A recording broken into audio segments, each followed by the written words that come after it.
Hello friends, Assalamu alaikum and welcome back to my channel. I am Sumaya from Sumi's Home Chef. இன்றைக்கி நம்ம சேனலில் என்னோடய ஒரு டே in my life vlog தான் பார்க்க போகிறோம். இன்றைக்கி காலையில் பிரேக்ஃபாஸ்ட்டுக்கு சப்பாத்தி. ஸோ அந்த சப்பாத்தி செஞ்சதுக்கப்புறமா ஒரே ஒரு சப்பாத்தி மாவு பால் வச்சு நெஹான் சூப்பரான ரெசிபி காலையில் செஞ்சு காமிக்க போகிறான். அப்புறமா மத்தியானத்துக்கு சாதம் வடிக்க போகிறதில்ல, அதை தவிர்த்து இன்னொன்று செய்ய போகிறோம். ஸோ அதையும் பார்க்கலாம் அந்த vlogல. ஹாய் நெஹான். ஓகே, இப்போ என்ன பண்ண போகிறா நீ? மில்க் கியூப்ஸா? மில்க் கியூப்ஸ் எதில் பண்ணுவாங்க? சப்பாத்தி மாவு. சரி, அப்போ காலையில் பண்ண சப்பாத்தி மாவில் கொஞ்சமாக எனக்கு ஒரு சப்பாத்திக்கு மாவு தந்துருக்கேன்னா இதில் வந்து நீ மில்க் கியூப்ஸ் ரெசிபி பண்ணி காமிக்க போகிற, அப்படி தானே? நெஹான் இப்போ செஞ்சிட்ருக்க ரெசிபி பார்த்தீங்கன்னா பில் பால்ஸ் ரெசிபியை கொஞ்சம் இனோவேட்டிவாக பில் கியூப்ஸ் மாதிரி செய்கிறான். அண்ட் இது வந்து அவன் கொஞ்ச நாள் முன்னாடி மெட்ராஸ் சமையல் ஸ்டெஃபி உலகம் சேனலில் நான் அந்த பில் பால்ஸ் ரெசிபி பார்த்துட்டு இருக்கும்போது அவனும் இதே மாதிரி செய்கிறேன் அண்ட் கொஞ்சம் டிஃப்ரெண்ட்டாக செய்வேன் அப்படின்னு சொல்லியிருந்தான். ஸோ அதை தான் இங்கே செஞ்சிட்ருக்கான். ஸோ பால் மாதிரி பண்ணாமல் க்யூப் மாதிரி செய்யலாம் அப்படின்னு சொல்லிட்டு அவன் ஏதோ ட்ரை பண்ணிகிட்ருக்கிறான். ஸோ அதை தான் வீடியோ எடுத்துகிட்ருக்கிறேன். அண்ட் ஃபைனல் அதை டேஸ்ட் பண்ணதுக்கப்புறமா நம்பவே முடியலை, சூப்பராக இருந்துச்சு. அந்த நிமிஷா குட்டி நெஹானுக்கு பில் பால்ஸ் ரெசிபிக்கான ஆனியன் சாப் பண்ணுறதுக்கு ஹெல்ப் பண்ணிகிட்ருக்கா. ஸோ ஃபைனலாக நெஹானும் வந்து நான் கொடுத்த ஒரு சப்பாத்தி மாவில் க்யூப் செஞ்சு முடிச்சிட்டா. அண்ட் ரிம்ஷாவும் ஆனியன் சாப் பண்ணி முடிச்சிட்டா. ஸோ இப்போ இதையெல்லாம் எடுத்துகிட்டு நாம் கிச்சனுக்கு போய் செய்ய ஆரம்பிக்கலாம். இப்போ பண்ண ஆரம்பிக்கலாமா? ரெடியா? ஸ்டார்ட் பண்ணலாமா? ஃபஸ்ட்டு என்ன பண்ணணும்? அதில் எண்ணெய் ஊற்றுவோமா?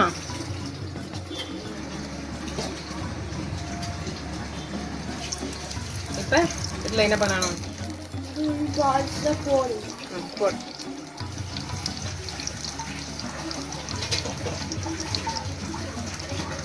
இலக்கி கொடுக்கணும்.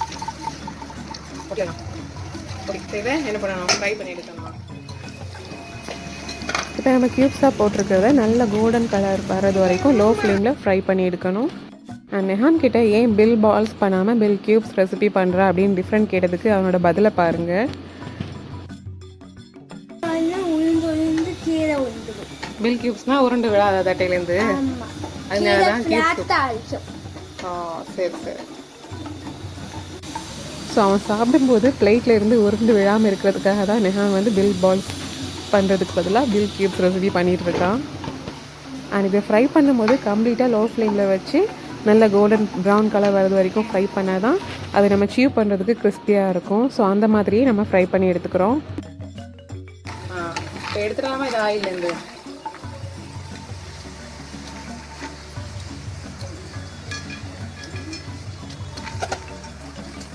நான் ஃபுல்லாக ஃப்ரை பண்ணி முடிச்சிட்டான் சூப்பராக கோல்டன் ப்ரௌன் கலரில். இதை இப்போ ஆனியனுக்கு போட்டு வதக்க போகிறான். கடுகு சீனா கொஞ்சம் கொஞ்சமாக போடணும். கொஞ்சம் கொஞ்சமாவா? கொஞ்சம் கொஞ்சமாக சரி. ஆயில தண்ணி இப்போ ரெண்டும் கிராக் ஆகட்டும். சரியா? அடுத்ததாக கொஞ்சமாக கருவேப்பிலையும் சேர்த்துட்டு அப்புறமா நறுக்கி வச்ச வெங்காயம் நெஹான் சேர்த்து வதக்க ஆரம்பித்தான். இந்த ரெசிபி பார்த்திங்கன்னா லெஃப்ட் ஓவர் சப்பாத்தி மாவு வரும்ல, ஸோ அதில் வந்து இந்த மாதிரி செஞ்சு கொடுத்திங்கன்னா பசங்க ஈவினிங் டைமில் டீ கூடையெல்லாம் இன்ட்ரெஸ்ட்டாக சாப்பிடுவாங்க. கொஞ்சமாக உப்பு போடணும். போட்டு நல்லா மிக்ஸ் பண்ணணும். இப்போ இதில் மஞ்சளையும் மிளகாத்தூளும் கொஞ்சம் கொஞ்சம். சரியா? தட்டு நடுவில் தட்டு கமத்தோடி மிக்ஸ் பண்ணி. நெஹானுக்கு பண்ணுறதுனால இதில் காரம் கம்மியாக பண்ணுறோம். ஸோ ரெண்டுமே அரை அரை டீஸ்பூன் தான் போட்டிருக்கோம். இதை இப்போ நல்லா கலந்து விட்டுக்கலாம். இப்போ இதை ஃப்ரை பண்ணி போட்டு அது கூட மிக்ஸ் பண்ணலாம். ஓகே.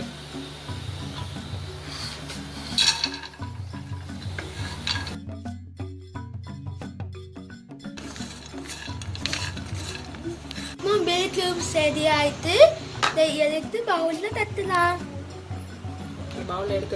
மைல்டான மசாலா ஆனியன் கூட அந்த கிறிஸ்பியான சப்பாத்தி பால்ஸ் சாப்பிட்றதுக்கு ரொம்பவே சூப்பராக இருந்துச்சு.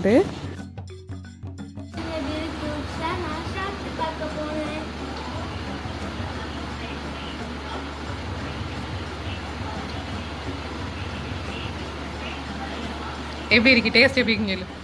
கிறிஸ்பியாக இருக்கா இல்லை எப்படி இருக்கு? மசாலா எப்படி இருக்கு? நல்லா இருக்கா? நெஹான் அந்த பெல் பால்ஸ் ரெசிபி வீடியோ பார்க்கும்போது சும்மா விளையாட்டாக தான் சொல்லிட்டு இருந்தான்.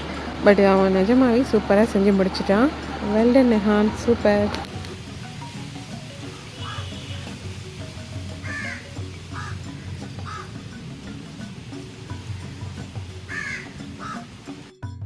அண்ட் மத்தியானம் லஞ்சுக்கு ரைஸ் செய்யலைன்னு சொன்னேன். ஸோ ரைஸ்க்கு பதிலாக என்ன பண்ண போகிறேன் அப்படின்னு பார்த்திங்கன்னா, முதல்ல வந்து நான் பண்ண போகிற ரெசிபிக்கு ஈஸ்ட்டை வந்து ஃபார்ம் பண்ண வைக்கணும். ஸோ அதுக்கு வந்து 1 டேபிள் ஸ்பூன் அளவுக்கு சுகர் எடுத்திருக்கேன்.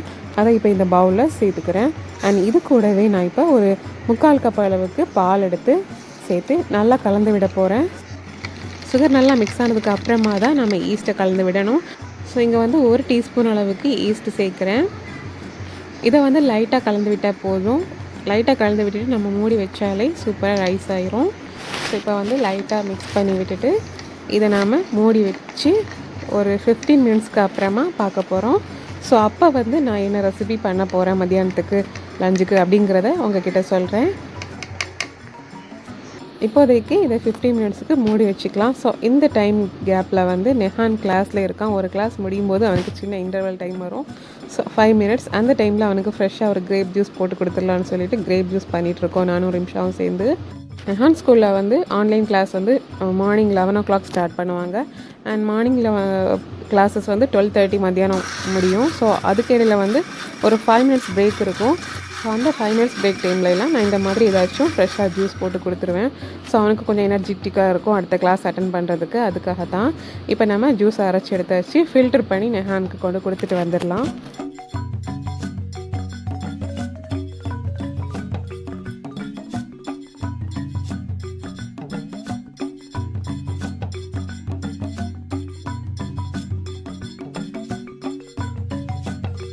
ஸோ நெஹான் சாருக்கு ஃப்ரெஷ்ஷாக கிரேப் ஜூஸ் போட்டு கொடுத்தாச்சு.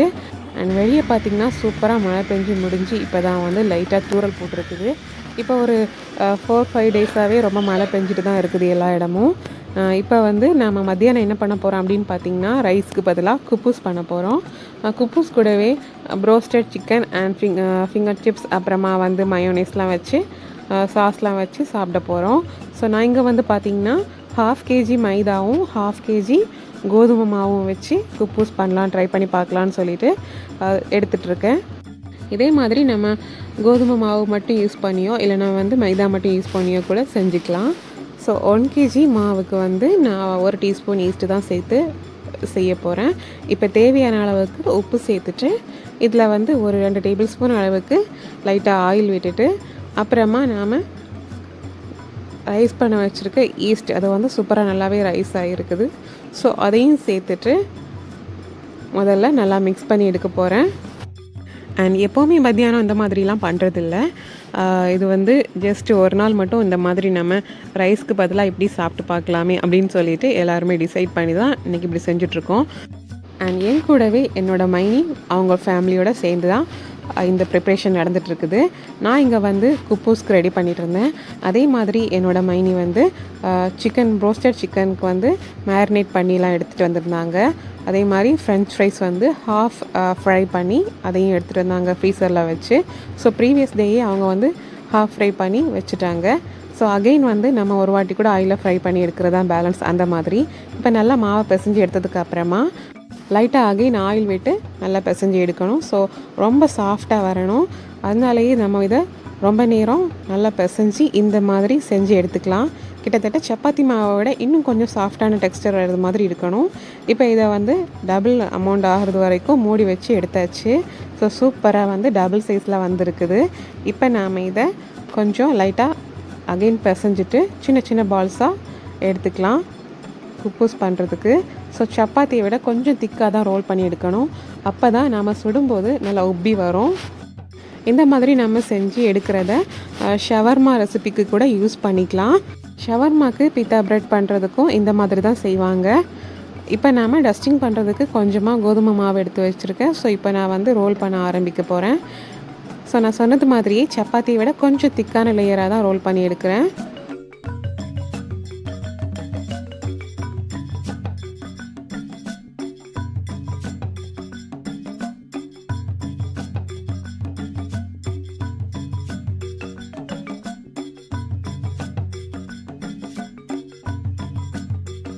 ஸோ இப்போ வந்து ஒன்று ரோல் பண்ணி முடிச்சாச்சு. இந்த மாதிரி நான் வந்து எடுத்து வச்சுருக்கக்கூடிய ஒவ்வொரு பால்ஸையும் ரோல் பண்ணி எடுக்க போகிறேன்.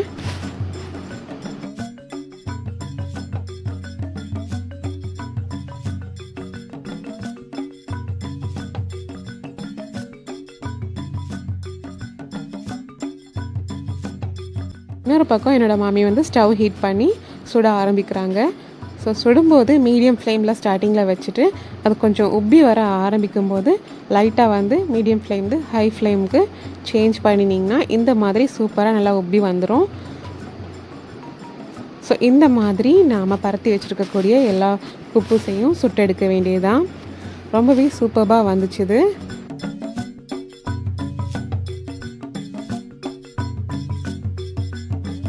அண்ட் ரொம்பவே சாஃப்டாகவும் இருக்குது பாருங்கள். ரொம்ப சாஃப்டாக ஸ்மூத்தாக வந்திருக்குது. ஸோ நான் ஒரு பக்கம் பருத்திட்டே இருக்கிறேன், இன்னொரு பக்கம் என்னோடய மாமி சுட்டுட்டே இருக்காங்க. ஸோ இந்த மாதிரி எல்லா குப்பூஸையும் சுட்டு முடிச்சாச்சு. எல்லாமே சூப்பராக வந்துச்சுது. இப்போ வந்து நான் சொன்னது மாதிரி ஃப்ரெஞ்ச் ஃப்ரைஸ் வந்து ஆல்ரெடி ஹாஃப் ஃப்ரை பண்ணி ஃப்ரீசரில் வச்சுருந்தது அகைன் நம்ம ஃப்ரை பண்ணி எடுக்க போகிறோம். ஸோ இதுக்கு வந்து ரொம்ப டைம் எடுக்காது, லைட்டாக ஆயிலில் போட்டு எடுத்தாலே போதும். இது ரொம்ப கிறிஸ்பியாகவும் இருக்கும் இந்த மாதிரி பண்ணும்போது. ஸோ ஃப்ரெஞ்ச் ஃப்ரைஸ் வந்து முடித்ததுக்கு அப்புறமா ப்ரோஸ்டட் சிக்கனுக்கான மேரினேஷன், அதாவது மைதாலாம் போட்டு டஸ்டிங் பண்ணி அந்த மாதிரி மேரினேட் பண்ணி எடுத்துகிட்டு வந்திருந்தாங்க. ஸோ அதையும் வந்து ஃப்ரை பண்ணி எடுத்துகிட்டு லஞ்சுக்கு வந்து சாப்பிட ஆரம்பிக்க வேண்டியது தான். ரொம்ப கிறிஸ்பியாக இருந்துச்சு. அவுட்டர் வந்து KFC சிக்கன்லாம் இருக்கும்ல, ஸோ அந்த மாதிரி ரொம்ப கிறிஸ்பியாக சூப்பராக இருந்துச்சு. இப்போ நம்மளோட குப்பூஸ் தயாராகிடுச்சு. அதே மாதிரி ப்ரோஸ்டட் சிக்கன், ஃபிங்கர் சிப்ஸ் எல்லாமே தயாராகிடுச்சு.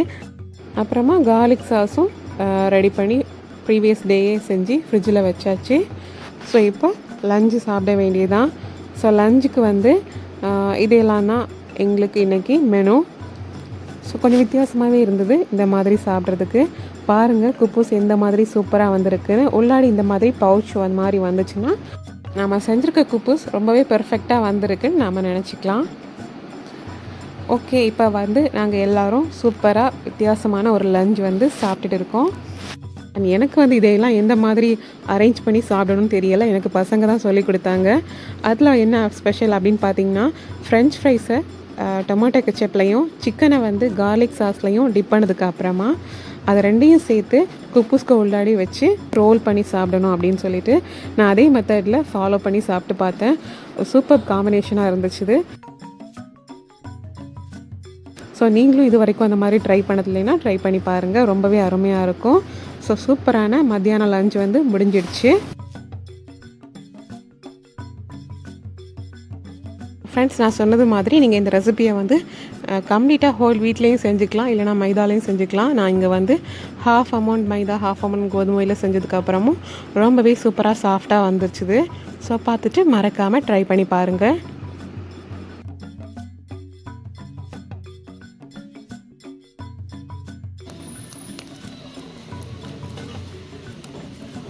அண்ட் ஈவினிங் பார்த்திங்கன்னா பசங்களுக்கு டீக்கு பதிலாக சாக்லேட்டில் மில்க் ஷேக் செஞ்சு கொடுக்கலாம் அப்படின்னு டிசைட் பண்ணி நான் இப்போ பால் அளந்து எடுத்து வச்சுருக்கேன்.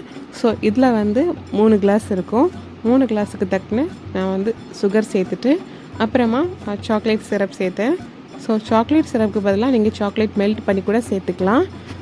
டைரி மில்க் அந்த மாதிரி சாக்லேட்டை டபுள் பாயிலிங் மெத்தடில் பொறுக்கி சேர்த்துக்கலாம். ஸோ சேர்த்ததுக்கு அப்புறமா நான் வந்து என்ன பண்ணேன் அப்படின்னா, ஒரு 15 மினிட்ஸுக்கு ஃப்ரீசரில் வச்சு கொஞ்சம் கூல் ஆனதுமே அகைன் வந்து ஒரு வாட்டி மிக்சியில் அரைச்சி எடுத்துட்டோம்னா ரொம்ப பபிள்ஸாக க்ரீமியாக இருக்கும், குடிக்கிறதுக்கு நல்லா ஃபார்ம் ஆகி சூப்பராக இருக்கும். ஸோ அந்த மாதிரி பண்ணலான்னு சொல்லிவிட்டு நான் முதலையே தேவையான அளவு சாக்லேட் சிரப்பும் சேர்த்து நல்லா கலந்து எடுத்து ஃப்ரிட்ஜில் வைக்கலாம் அப்படின்னு போனதும் பவர் கட் ஆகிடுச்சு. இருக்கிற கூலில் ஃப்ரிட்ஜில் கொஞ்சம் நேரம் வைக்கலாம் அப்படின்னு சொல்லிட்டு நான் ஃப்ரிட்ஜில் வச்சுட்டேன். அண்ட் ரொம்ப நேரம் ஆகியும் பவர் வரவே இல்லை. அப்புறமா வெளியே ரொம்ப சவுண்டு கேட்டுச்சுன்னு சொல்லிட்டு வெளியே பார்க்க போயிருந்தோம். வெளியே பார்த்தீங்கன்னா டிரான்ஸ்ஃபார்மரில் வந்து ஏதோ பாக்ஸ் வந்து சேஞ்ச் பண்ணிகிட்டு இருந்தாங்க, ரொம்ப பழசாயிடுச்சுன்னு. ஸோ வெளியே வந்து பார்த்ததுக்கு அப்புறமா தான் தெரிஞ்சிச்சு பவர் கட் எதனால ஆயிருக்கு அப்படின்னு சொல்லிட்டு. சரி பவர் வர்றது வரைக்கும் வெயிட் பண்ணலாம் அப்படின்னு சொல்லிட்டு பசங்க வந்து இப்போ வேண்டாம் பவர் வரட்டும் அப்படின்னு சொல்லிட்டாங்க. அப்போ ஓகே அப்படின்னு சொல்லிட்டு நம்ம வெளியே என்ன பண்ணுறாங்க பார்க்க போகலான்னு சொல்லிட்டு நான் கேமரா எடுத்துகிட்டு வெளியே வந்துட்டேன். நான் வந்து கீழே நின்று காம்பவுண்ட் பக்கத்தில் நின்று வீடியோ எடுத்துகிட்டு இருந்தேன். பட் பசங்க எல்லாம் மொட்டை மாடிக்கு போயிட்டாங்க அங்கேருந்து கிளியராக பார்க்கலாம் அப்படின்னு சொல்லிட்டு. ஸோ நானும் கொஞ்ச நேரம் அந்த பக்கம் நின்று ட்ரை பண்ணி பார்த்தேன். பர்ஃபெக்டான இது கிடைக்கல வியூ. ஸோ அதனால நானும் மேலே போயிட்டேன். இப்போ இதில் பார்க்கும்போது உங்களுக்கு கிளியராக தெரியும் அந்த பாக்ஸை எடுத்து மாற்றிட்டு புதுசாக வைக்கிறது. அதுக்கு மேலே 2 பேர் உட்காந்துருந்து அதை செட் பண்ணி விடுறாங்க. ரொம்பவே டஃப்பான வேலை தான். செம வெயிட் இருக்கும்னு நினைக்கிறேன் அந்த பாக்ஸை தூக்குறதுக்கு.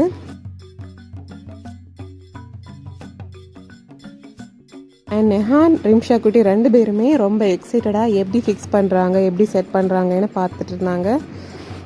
அவங்க வந்து எல்லாம் கம்ப்ளீட்டாக செட் பண்ணி முடித்து எல்லோரும் போகிற வரைக்கும் மாடியிலே தான் நின்னாங்க. பொதுவாக இந்த மாதிரி பவர் கட் ஆச்சுன்னா நம்ம டிரான்ஸ்ஃபார்மில் வேலை நடக்குன்னு சிம்பிளாக சொல்லிடுவோம். பட் இது எவ்வளோ பெரிய ப்ராசஸ்ன்னு இப்போ பார்க்கும்போது தான் தெரிஞ்சிச்சுது. ரொம்ப நேரம் டைம் எடுத்து ரொம்ப நிதானமாக செஞ்சிட்டு இருந்தாங்க. இப்போ நாம் கீழே வந்து பார்த்துட்ருக்குறோம். பாருங்கள் அந்த பாக்ஸை தூக்கி வைக்கிறத.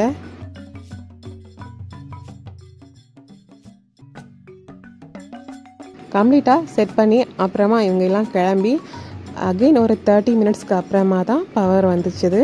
ஸோ பவர் வந்ததுக்கு அப்புறமா ஒரு 15 மினிட்ஸ்க்கு ஃப்ரீசரில் வச்சு அப்புறமா தான் மில்க் ஷேக்குக்கு பிளெண்டரில் போட்டு அடித்து எடுத்திருந்தேன். அண்ட் சாக்லேட் மில்க் ஷேக்குக்கு பால் பார்த்திங்கன்னா நாங்கள் வீட்டில் எப்போது வாங்கக்கூடிய பசும்பால் தான் யூஸ் பண்ணோம். ஸோ கொஞ்சம் தண்ணியாக தான் இருந்த மாதிரி இருக்கும். இதுவே நம்ம பாக்கெட் பாலில் கொஞ்சமாக தண்ணி சேர்த்து பண்ணும்போது ரொம்ப திக்காக இருக்கும். இப்போ வந்து சாக்லேட் கொஞ்சம் கம்மியாக இருக்கிறது மாதிரி இருந்துச்சு. ஸோ அகைன் வந்து சாக்லேட் சிரப் கொஞ்சம் சேர்த்துட்டு மிக்சியில் அடித்து எடுக்க போகிறேன்.